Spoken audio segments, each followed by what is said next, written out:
La planta KPD fue creada gracias al esfuerzo de los obreros chilenos a raíz del sismo de 1971.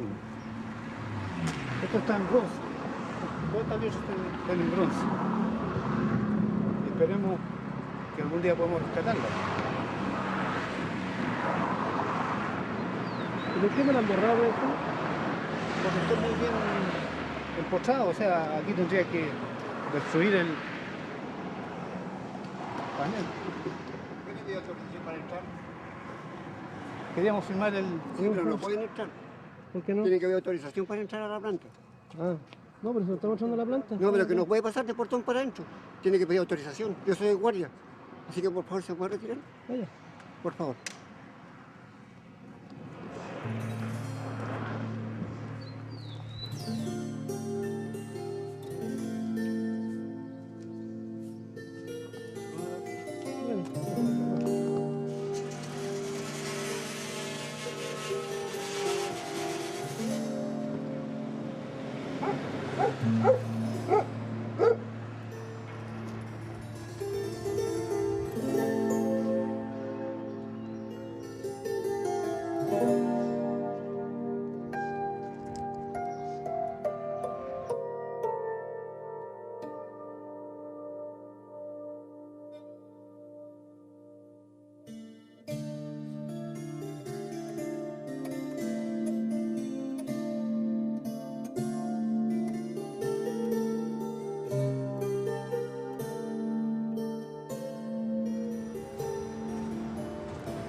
Este es el primer panel que construyó la fábrica KPD del Belloto.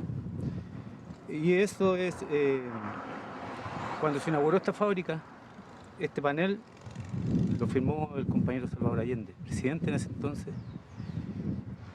Y por eso para nosotros significa, este es una parte de nuestras vidas, los que trabajamos acá, es también un sueño truncado,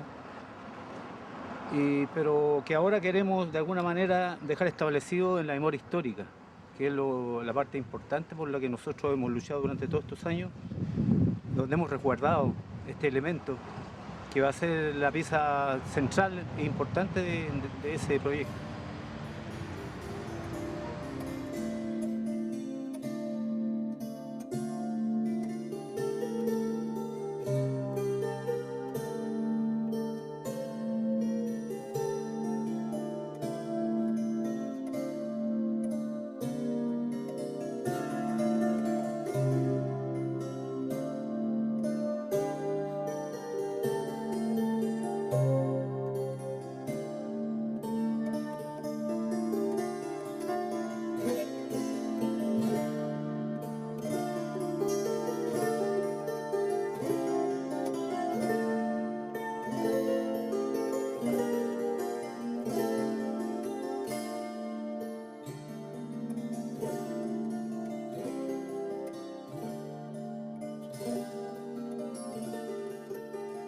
Que el Estado procure vivienda o que deba procurar vivienda es una cosa actual.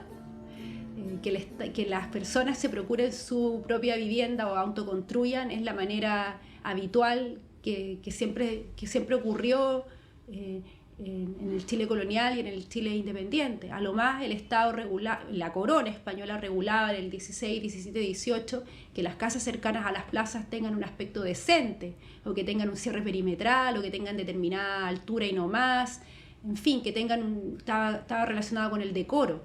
Lo que pasase, o que no hubiera chanchos en la plaza de armas. Lo que pasase más allá era una cosa que no se podría haber regulado. Y así ocurrió también en el 19.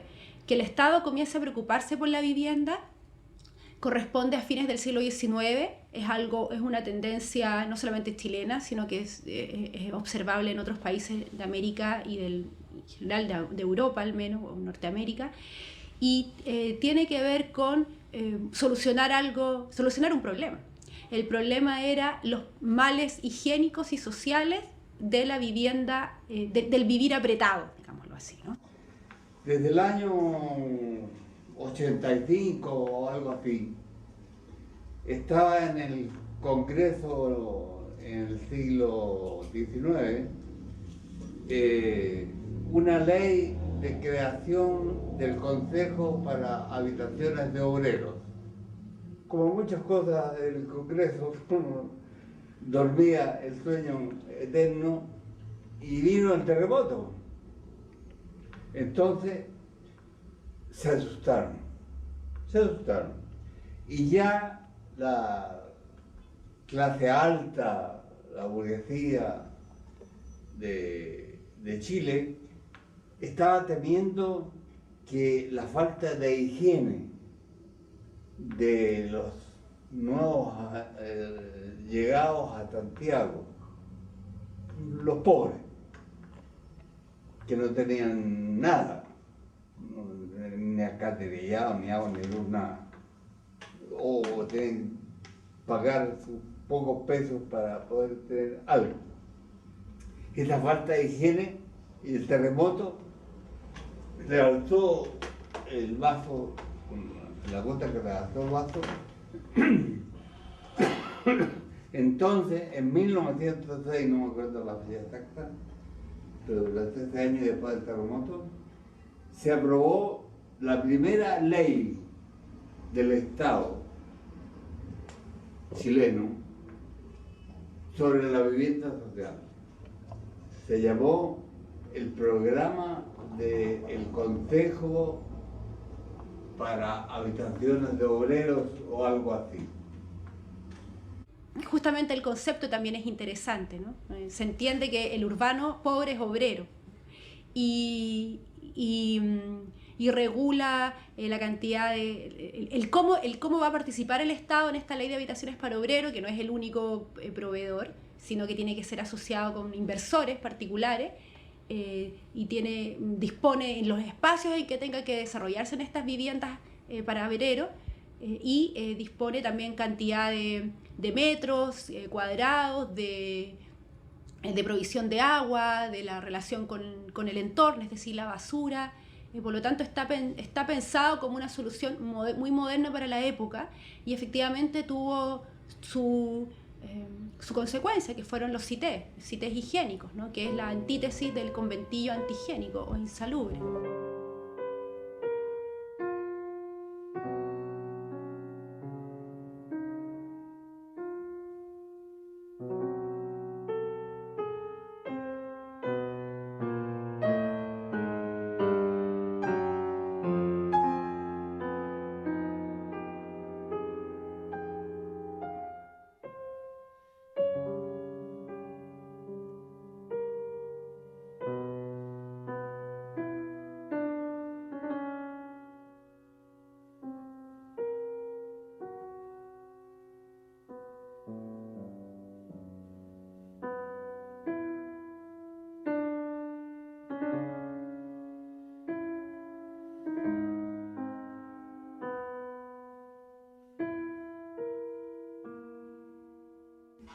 Hubo un problema general en el mundo y luego en Chile. Frei Montalvo gobernó del 64 al 70. Hubo una crisis. Y él no pudo cumplir el programa de hacer 360.000 casas en su periodo. Además, bajó el aumento de la producción industrial, bajó también a unas cifras, pero espantosas. Del 6 al 5% de aumento, bajó al 2, al 1, 1,9 creo que era una cosa terrible. Entonces, eso lo recibió Allende. Allende. La tarea que nos tocó a vivienda dentro de los primeros años, de los 1000 días del presidente Allende, fue extraordinariamente grande e importante, porque en general la economía del país estaba en un proceso de muy poco desarrollo. Había mucha presión en cuanto a que prácticamente el gobierno anterior dejó 85.000 familias en campamento que estaban viviendo en condición muy precaria, prácticamente, como decíamos ahí en ese entonces, tapadas con las estrellas. El porcentaje del déficit, el año 60, era el 21% de la población. El año 70 subimos al 26,5%, más del 26% de la población, o sea, un cuarto de Chile, ¿ah? No tenía casa. Esto es déficit, no es vivienda mal construida o de poca calidad, es déficit. ¿Ah? O sea, un cuarto de la población el año 70 no tenía casa.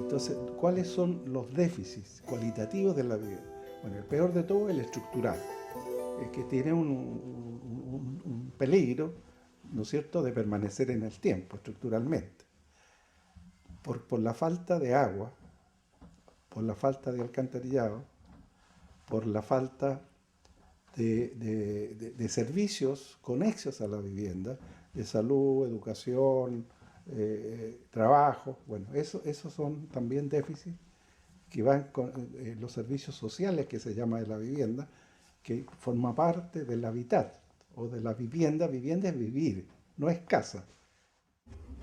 Entonces, claro, estuvo el 70, terminaron las cosas de Facebook, que estaban a medio hacer, ¿ah? Y el año ignoró las cosas para el año 71.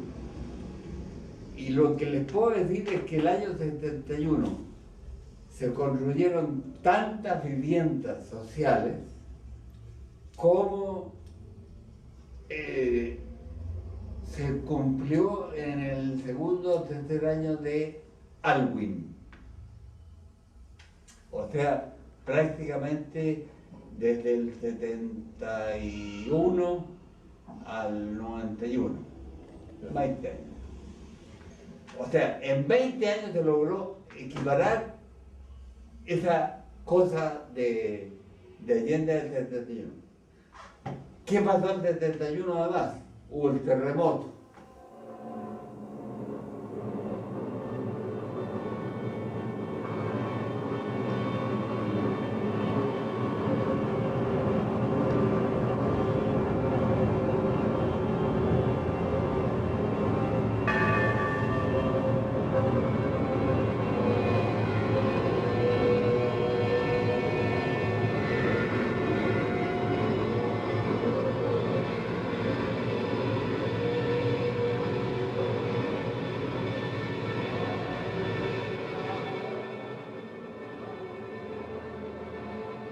A raíz del terremoto del año 71,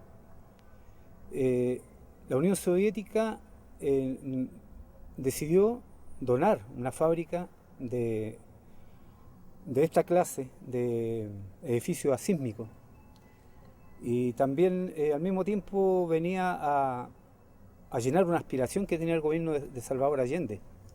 Aquí se produce el terremoto del año 71. ¿No? Estaba Salvador Allende en el gobierno, estaba la Unidad Popular.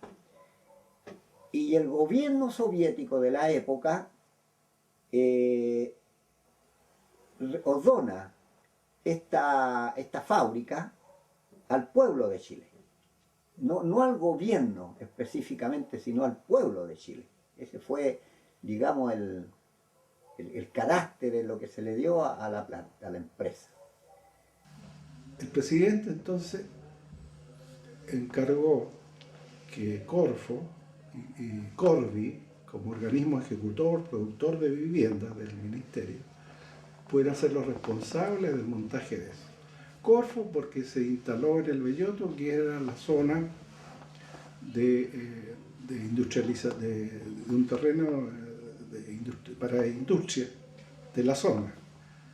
Y Corvi porque era el organismo del Estado que tenía la responsabilidad de este tipo de construcciones. Bueno, les voy a explicar. Yo era compañero de trabajo y gran amigo de Raúl Pelegrín, el padre de Raúl Pelegrín que mataron los militares en el río no sé cuánto. Entonces él me decía, hemos tenido grandes peleas con los rusos, con los soviéticos, porque antes regalo, quieren regalar una fábrica de prefabricados, pero el último grito. Y no, si lo que necesitamos son techos, no tenemos cómo tapar las casas, necesitamos llaves, es decir, la industria nacional dedicada a los materiales de construcción no es capaz de resolver este problema. No es capaz. Fue superada. Totalmente superada. En el año 71 se dio esta posibilidad de esta donación. Y la Corfo y la Corvi, que eran organismos públicos en esa época, se interesaron en poder introducir un sistema de prefabricación de edificios que pudiera generar a corto plazo un volumen importante de departamentos. Evidentemente hubo una predisposición del presidente de la zona, ¿no es cierto? Porque el Belloto, dentro de lo que era el contar fácilmente con los insumos para la planta, no era la mejor ubicación, pero estaba el corazoncito del presidente de que a la zona le debía, ¿no es cierto?, una alternativa de mejorar sobre todo la mano de obra para poder resolver una serie de problemas sociales que se daban en la zona.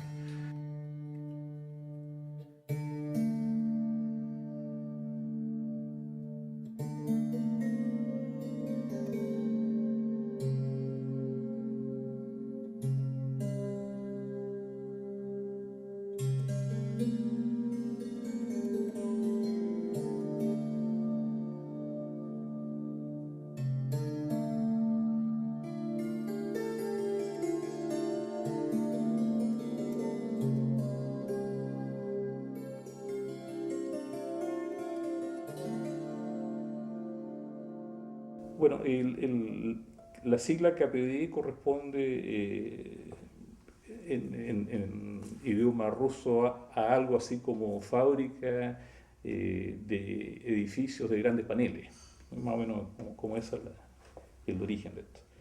Y corresponde a un sistema de construcción cerrado de fabricación de paneles, para construir edificios tipo que son de difícil modificación. O sea, se fabrica un producto tipo que se repite N veces, ¿no? Entonces, la construcción misma, el sistema constructivo es en base a hormigón armado.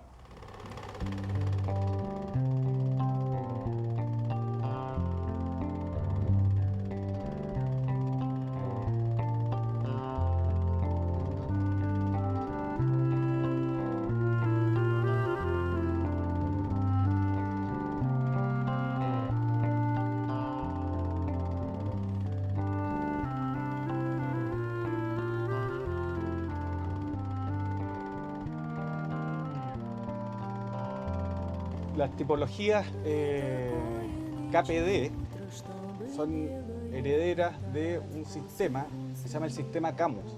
El sistema Camus se inventó en Francia en el periodo de la posguerra en el contexto de reconstrucción, ¿ya? En Rusia, también en un contexto de posguerra, este tipo de edificios vienen a reemplazar un tipo de edificio comunal que fueron llamados los comunalcas en el periodo de Stalin, y cuando asume Nikita Khrushchev, él propone un tipo de arquitectura industrializada, automatizada a base de panel, de hormigón armado, y este tipo de edificios son conocidos en la Unión Soviética como edificios khrushchevkas. En el caso de la vivienda de El Belloto, esa tecnología era relativamente nueva. Es una tecnología que trasladaron con todos los costos que implicaba a Chile, ¿no? Y incluso no lo tengo claro, porque creo que también la habían trasladado a Cuba por aquellos años. ¿Ah? Ahora, yo conocí en la República Democrática Alemana la experiencia ya asentada. ¿Y qué vi? Grandes edificios, 15, 20 pisos, ¿no? Que ocupaban un área de 6, 7 kilómetros cuadrados, donde estaban estos edificios con plaza para los niños, ¿no? Jardines infantiles, escuelas, en el caso de la RDA Kaufhalle, lo que hoy día serían los malls, lugares de esparcimiento, cine, de manera de que esa tecnología lo que creaba era una pequeña ciudadela del cual la persona salía solo cuando iba a trabajar. Bueno, los edificios KPD son interesantes, o el tipo de edificio Khrushchevka, por construcción por grandes paneles, son interesantes también porque uno de alguna manera podría aventurar una idea como metáfora entre el panel, una pieza que es parte de un colectivo en la idea de construcción, con la construcción también del ideal socialista y la construcción de un hombre nuevo.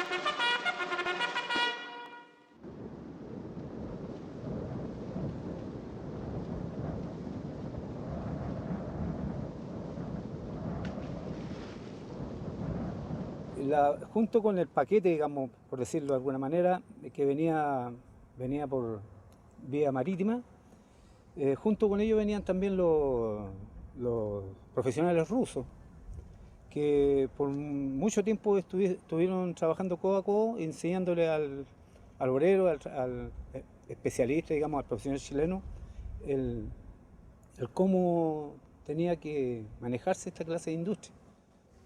El secretario político que traían ellos, o sea, el jefe, él sabía hablar castellano.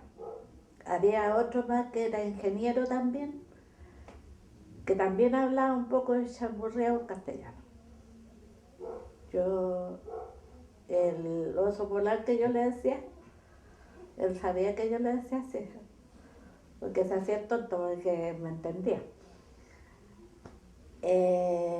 También, pero ellos lo entendían, pero a ellos les costaba hablarlo, porque el ruso, o sea, ellos, la lengua de ellos, hay letras que nosotros usamos y ellos no las usan. Trabajamos ahí codo a codo con el personal soviético. Habían muchos ingenieros soviéticos, alrededor de 20, 22. Y esta gente eran muy trabajadores y trabajaban muy bien en equipo ellos. Cosa que a nosotros como chilenos, como personal chileno, estábamos un poco disgregados. Al principio nos costó bastante poder comunicarnos, ¿eh? Pero una vez que ya empezamos a mostrar antecedentes técnicos en el papel, entendíamos de qué se trataba, por lo tanto sabíamos hacia dónde íbamos, qué camino seguir.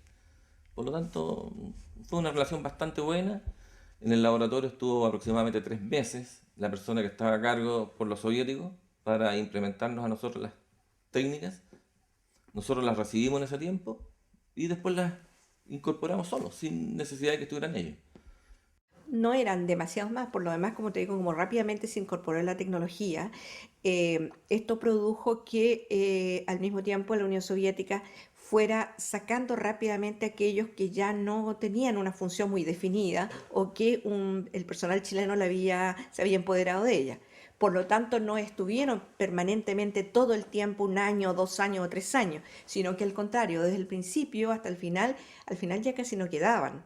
Era bastante. Sí tenían ellos como grupo tenían una dirección con una cabeza.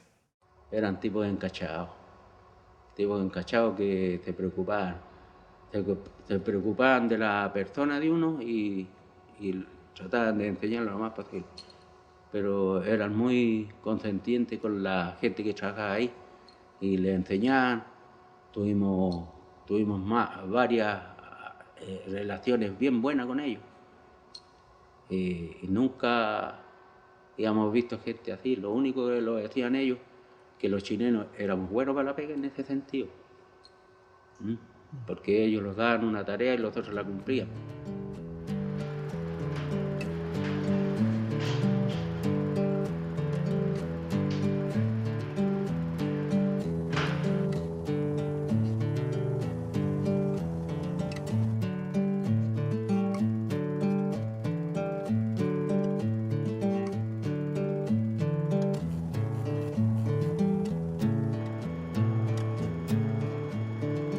Aquí en el interior se trabajaba por los comités de producción.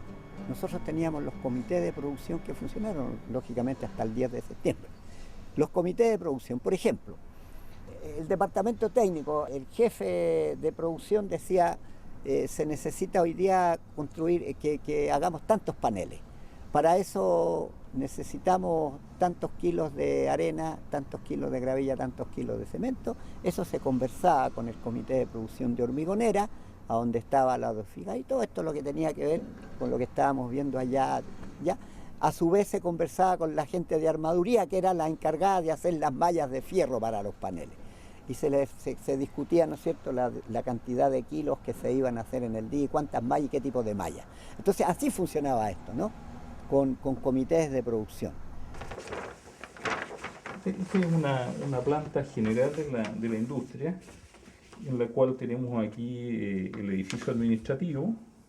Esta es la calle Aviador Acevedo, donde actualmente está NOP. Esta zona central, digamos, que se ve acá de mayor tamaño, esto correspondía a toda el área de la planta de producción, donde se fabricaban los paneles. En ambos extremos, esto que aparece con puntos acá, corresponde a las líneas a los patios de aperchamiento, donde se ubicaban los paneles. El departamento de producción se dividía, el departamento neto de producción de paneles se dividía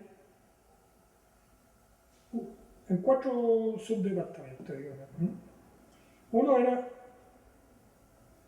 vamos a partir por el insumo básico, y que era el primero que se ocupaba, que era el acero. Eso era un pabellón que se llamaba pabellón de enferradura. Pabellón de enferradura, que estaba constituido con muchas máquinas que lograban sacar la estructura del panel.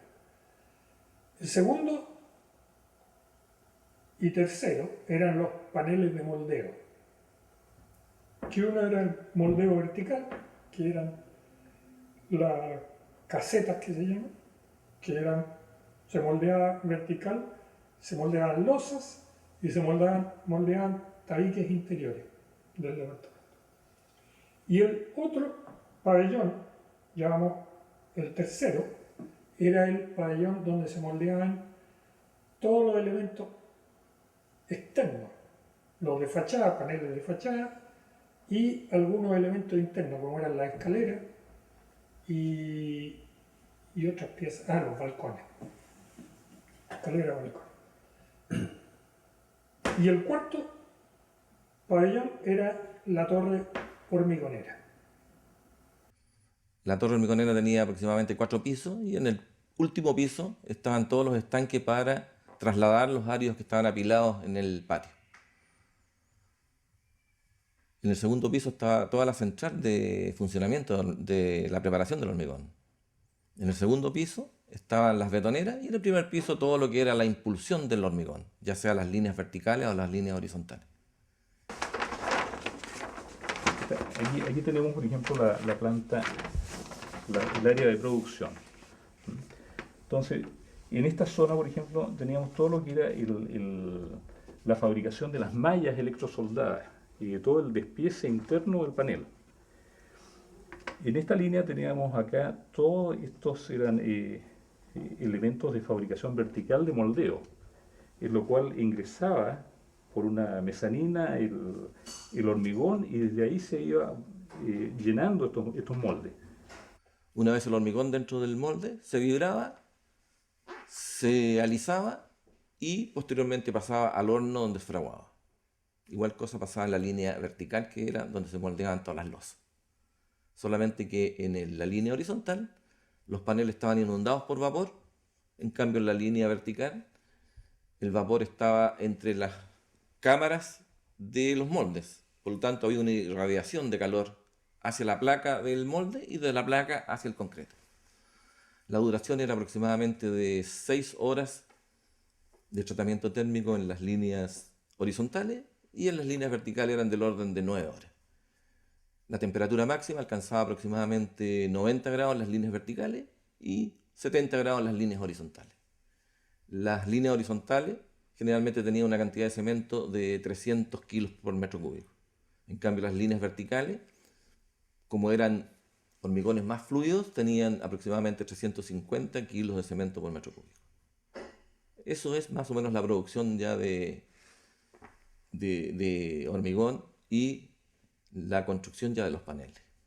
Bueno, llegando entonces a los patios de acumulación, llegaban los camiones y con una grúa se montaban en los camiones y iban a montaje. Y en montaje esperaban la grúa, había una cama de volteo porque los elementos llegaban en forma vertical y se volteaban para poder subirlos. Las losas y los paneles de fachada y los paneles interiores se subían en forma vertical. Las losas se subían en forma horizontal a la posición definitiva en el edificio. Enseguida llegaban la máquina a emparejar los terrenos. Después, una vez ya parejo, se montaban los rieles, sistema de rieles para montar la grúa para el montaje. Entonces de ahí, una vez que estaba todo eso ya listo, ya venía de la planta según una secuencia ya preestablecida. Venían los distintos paneles hacia la parte de montaje. Y así se iba montando edificio por edificio, bloque por bloque. En la planta, fabricaban los paneles y a los 2 días llegaba un edificio casi completo.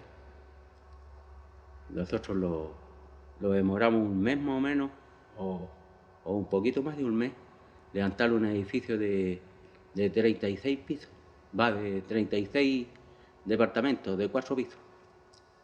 Y cada uno de estos paneles tenía en su perímetro insertos metálicos.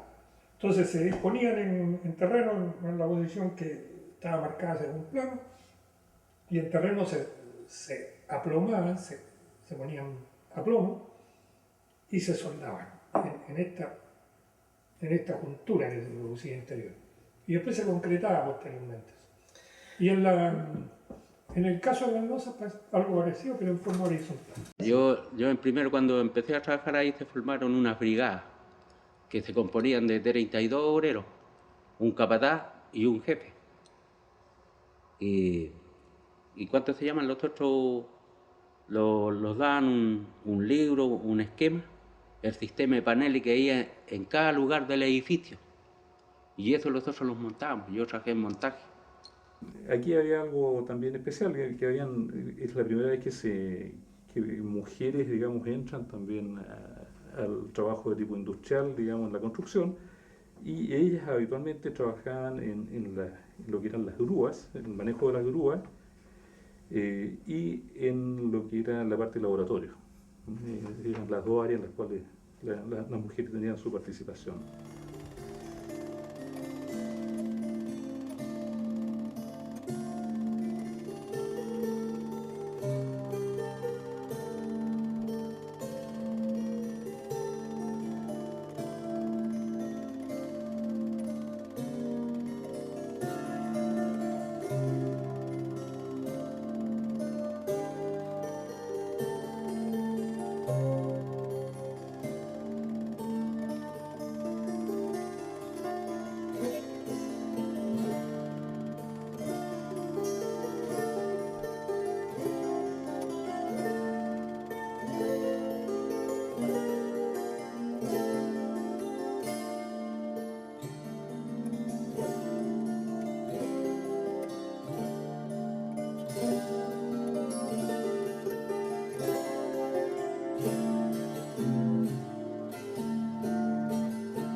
Muchos han hablado de KPD, pero en el sentido de que era un centro de terroristas, por decirlo menos.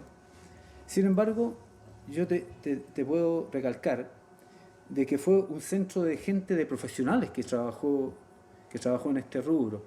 Porque me acuerdo que el jefe nuestro, Guzmán, era demócrata cristiano y Giró era del Partido Nacional. O sea, habían dos profesionales ahí que no tenían nada que ver con los colores políticos, donde se consideraba que todos éramos de izquierda, que todos éramos miristas, qué sé yo, o socialistas o comunistas.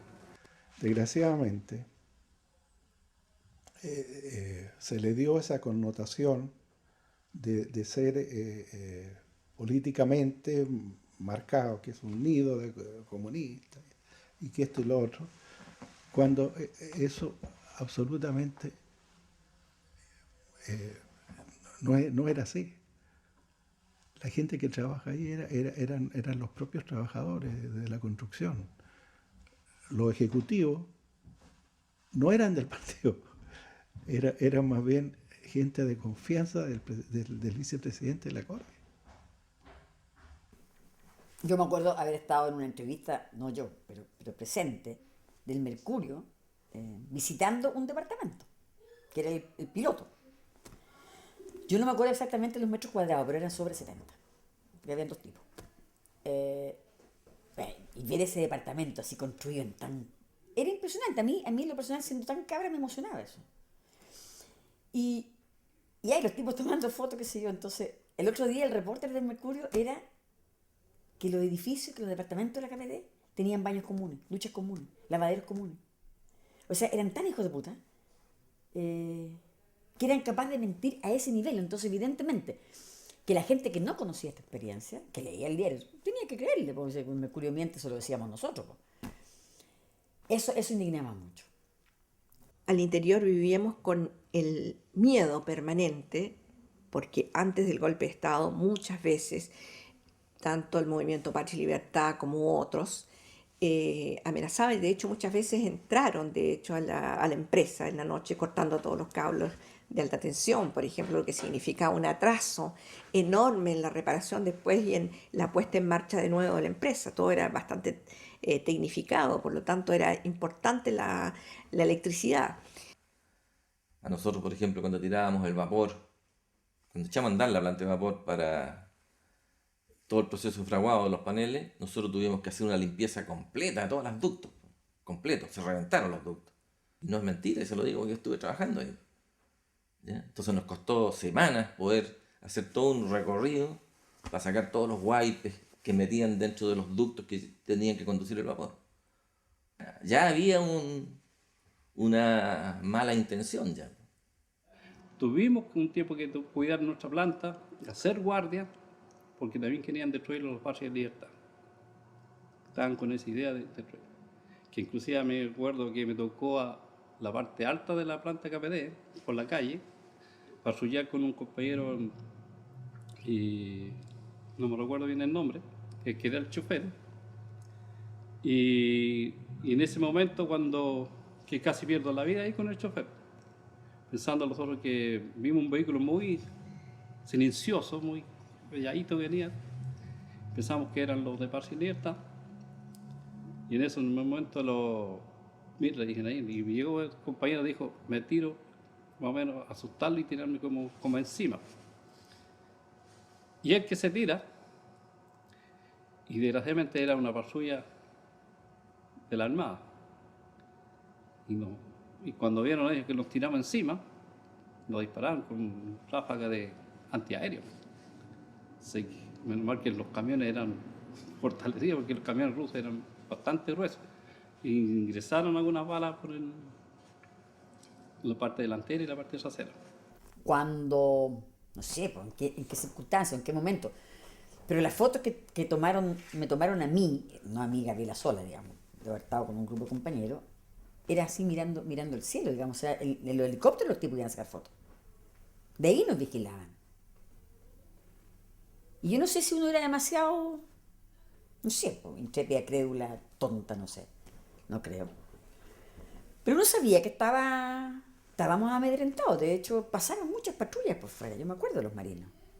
Bueno, cuando nosotros nos juntábamos con los cabros de la planta, porque hacíamos, jugábamos unos partidos, los de la planta de montaje, y los juntábamos todos y se comentaba, que ahí se decía que cuando echaban a andar las vibradoras de las cajas de escala que se hacían, de los paneles, entonces era igual como una cuestión de la metralleta cuando suena, entonces creían que decían que hacían entrenamiento de guerrilla.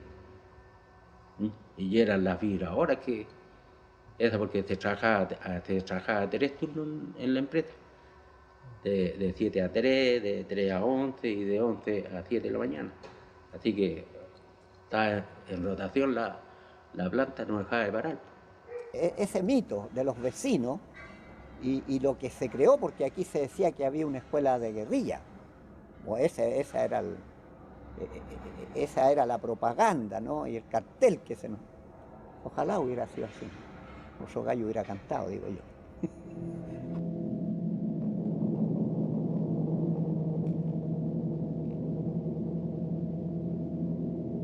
Bajo la inspiración patriótica de fijar al país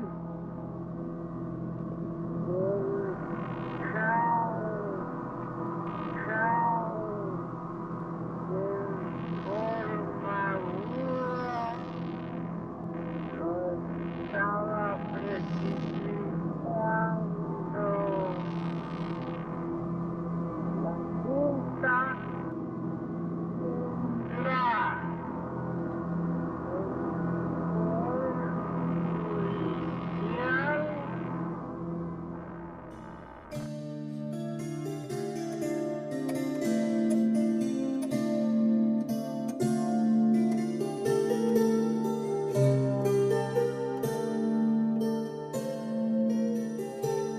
El día anterior, nosotros tuvimos una larga reunión luego de salir de la empresa con un grupo de compañeros acerca de lo que se venía, lo que podíamos hacer, cuál era nuestro rol en ese momento en la empresa, etcétera, etcétera. Y tuvimos una larga reunión, como te digo, y terminó, creo yo, como a las 2 de la mañana, en algún lugar de Quilpué.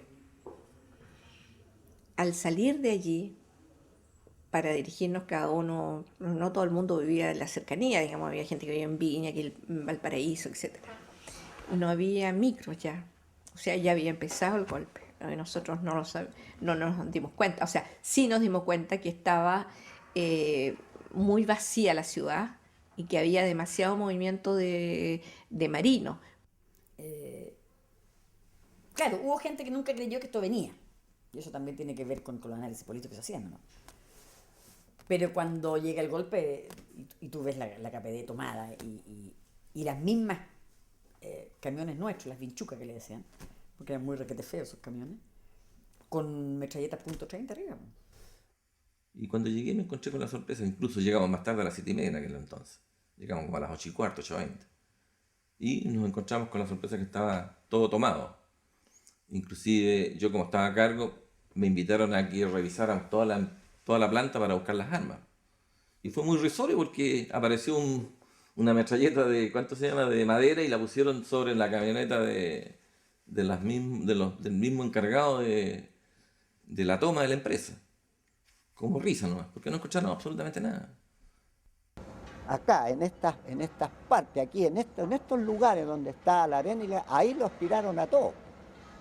Ya ahí los amontonaron a todos los compañeros, esperando que llegaran. Habían unos buses Pegaso en esa época, en esos buses los sacaban a la base aeronaval. Nosotros los veíamos pasar porque estábamos ahí en el puente. Después de ahí nos guiaron hacia la base y desde la base en los buses nos llevaron hasta el estadio de Playa Ancha. También llegué arriba ahí y vi las ametralladoras arriba. Yo me llevé el susto más grande porque todos los compañeros en el suelo, yo pensé que habían pasado ráfagas porque no se podían ni mover. Y ahí me tendieron y tuvieron un par de horas también ahí hasta que llegan los camiones de la Armada y un oficial con pistola en mano dijo: levántense los perros de la KPD. O sea, así fueron las palabras que usó. Y ahí nos levantamos todos. Y ahí nos hicieron tirar arriba de los camiones, como juntó el compañero, uno sobre todo, como fardo de pasto, no sé, papas, no sé cómo.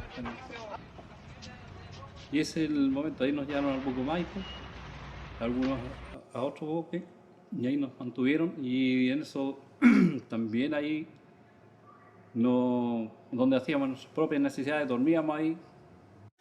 Lo que yo no entiendo es por qué se fue tan duro con la gente que trabajó en KPD. Porque con el tiempo nosotros hemos sabido que ahí hubo infiltrados. Sí, la Armada, como cualquier entidad militar, y en ese tiempo sobre todo, tiene sus cuerpos de inteligencia. Sabemos nosotros, incluso conocíamos a la gente, o sea, después supimos quiénes eran la gente que está infiltrada ahí. Y yo pienso que con esa gente infiltrada ellos sabían perfectamente que en KPD no había armas. Entonces cuando a nuestra gente se le tomó detenida, no sé por qué se le trató mal. Se le trató mal en el sentido de que se le tomaba detenido en la base aeronaval y se le preguntaban dónde están las armas y bajo eso se le flagelaba. Entonces, es un contrasentido. Esta gente parece que es mala por naturaleza. Estos tipos que, por lo menos en ese tiempo, vestían el uniforme, están malos de la cabeza por el odio. Los motivó más el odio que otra cosa. Se cerró 15, 20 días y después empezaron a llamar, digamos, pasaba un avión llamando presentes, fulano, tal, etcétera, etcétera. Yo no quise presentarme. Había decidido, digamos, estaba viendo qué opciones, porque tampoco había muchas, digamos. Lo que hacíamos era, sabiendo que estaban deteniendo a mucha gente, porque además teníamos sistemas a lo mejor muy precarios, pero igual funcionaban, de parientes, amigos, de gente que incluso no nos conocíamos de antes, pero que sí llegaba y te decían: por favor, sabe que conviene que no esté aquí, conviene que no esté allá, por favor no vaya a tal casa, etcétera. Todos los que estábamos ahí en la KPD realmente con el tiempo fuimos marcados, o sea, en una forma peor que un delincuente. Y ya después del golpe de Estado, una vez que nos despidieron, todo eso, éramos peor que un delincuente, digamos, prácticamente.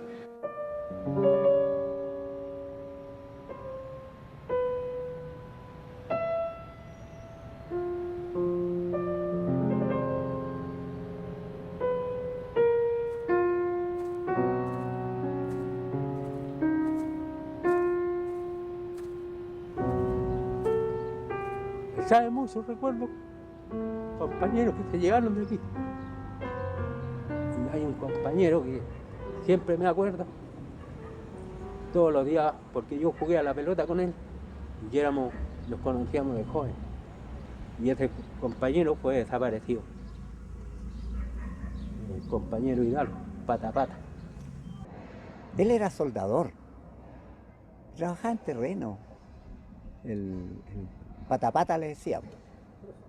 Pata Pata, era del bosque. Era deportista el hombre, era muy deportista. Era arquero, fue incluso arquero de la selección de Quilpué. Era bien querido.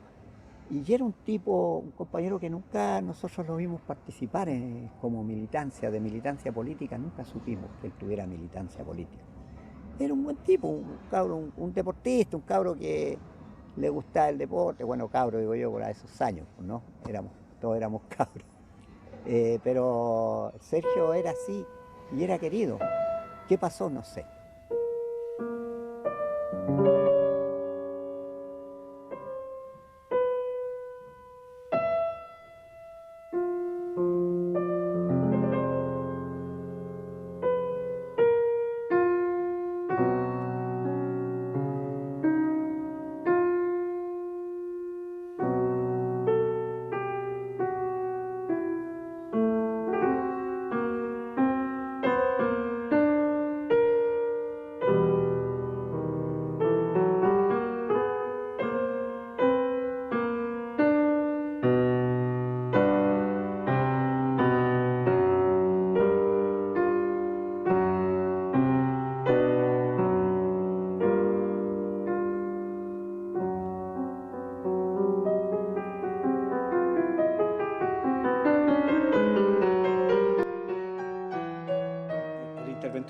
Militar, una vez que se instaló allí y vio qué clase de empresa éramos nosotros y qué clase de profesional y qué clase de gente trabajaba ahí, ese hombre se dio cuenta de que nada de lo que se hablaba era verdad, porque él se dio incluso el lujo de defender cuando iban las patrullas de marinos a buscar a gente nuestra que trabajaba ahí en la empresa. Él le decía a los jefes: los quiero luego y los quiero bien.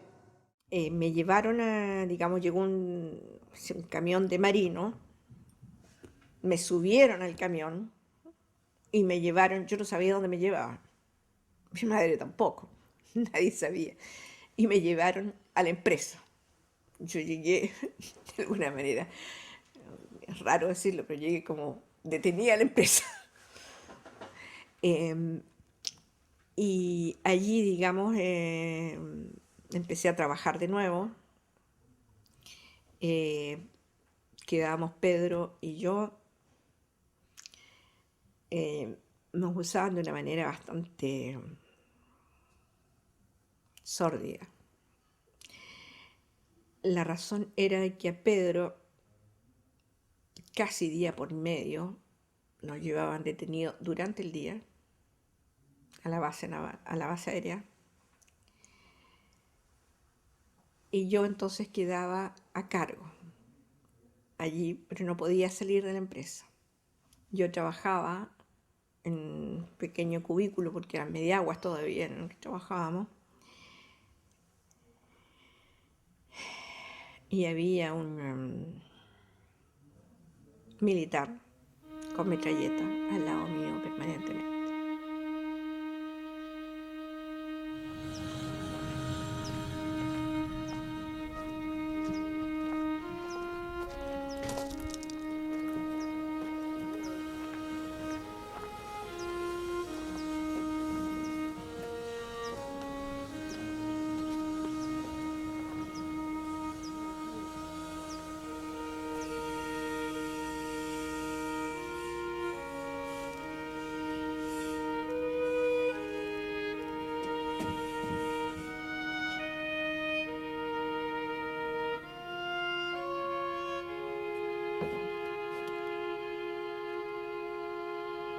Bueno, esta grúa era para trabajos en terreno.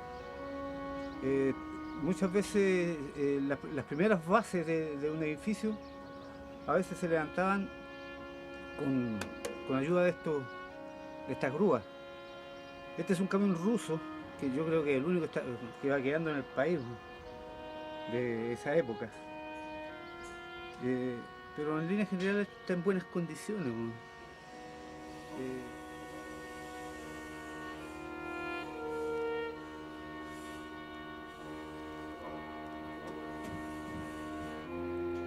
Mirar este vehículo es la expresión justa de la impotencia y de la rabia que nosotros hemos tenido durante toda la vida por haber sido eliminada bruscamente esta empresa, que lo único que podía haber hecho a este país era haber aportado en forma positiva con los planes, no solamente del gobierno popular, sino que los gobiernos posteriores, los planes de vivienda. ¿Para qué voy a seguir insistiendo en todo lo que ya sabemos? Edificios antisísmicos. Nosotros hemos tenido desastres de esa naturaleza últimamente. Nuestros edificios están incólumes, no les ha pasado nada. Entonces todo eso, mirando esto, refleja esa rabia, esa tontera, esa, ¿cómo decirlo?, estupidez, de que por odios políticos, que por esa clase de diferencia se haya eliminado esta industria, que nos hubiese dado la posibilidad de haber seguido desarrollándonos profesionalmente y haberle aportado al país lo que siempre se esperó de esta industria.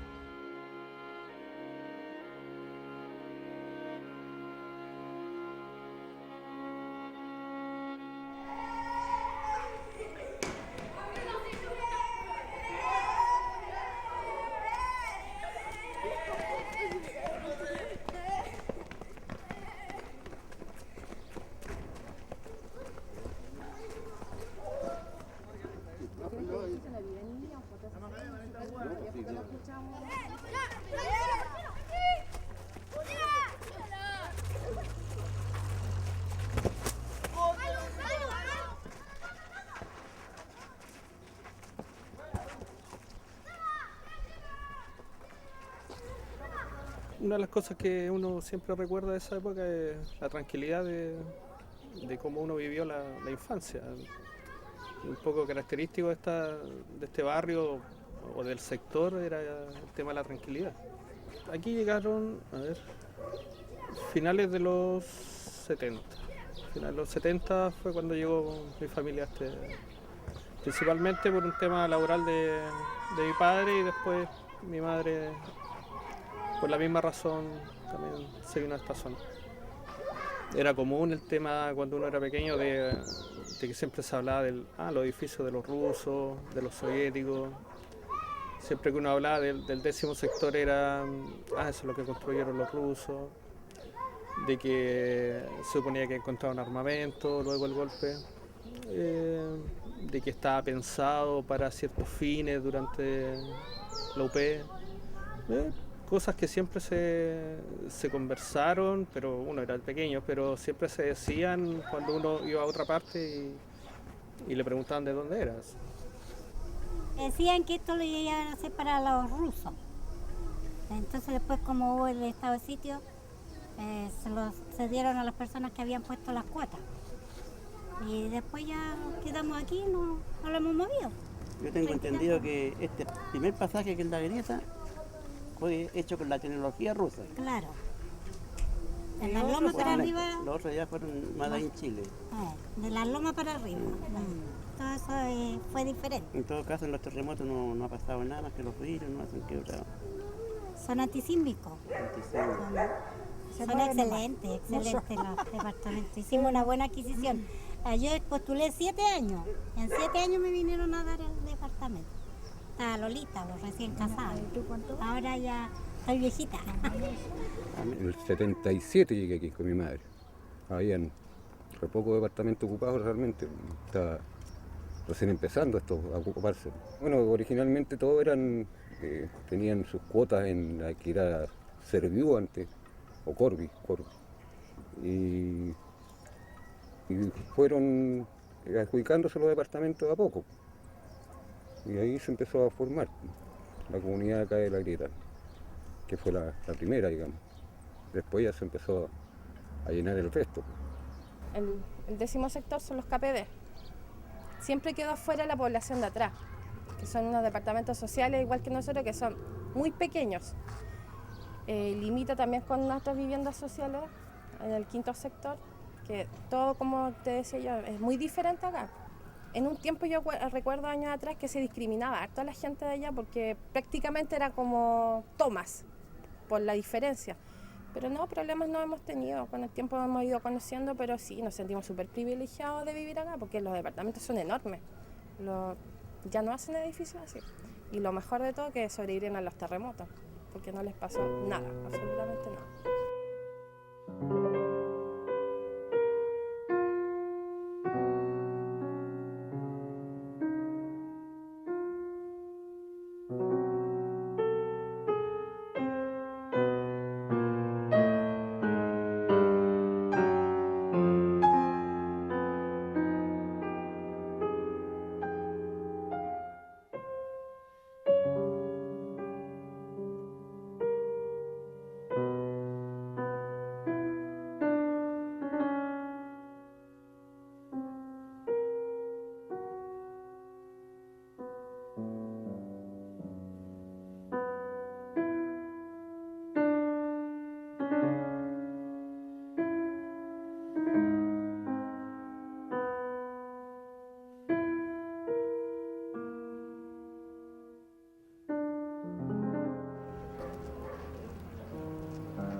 的故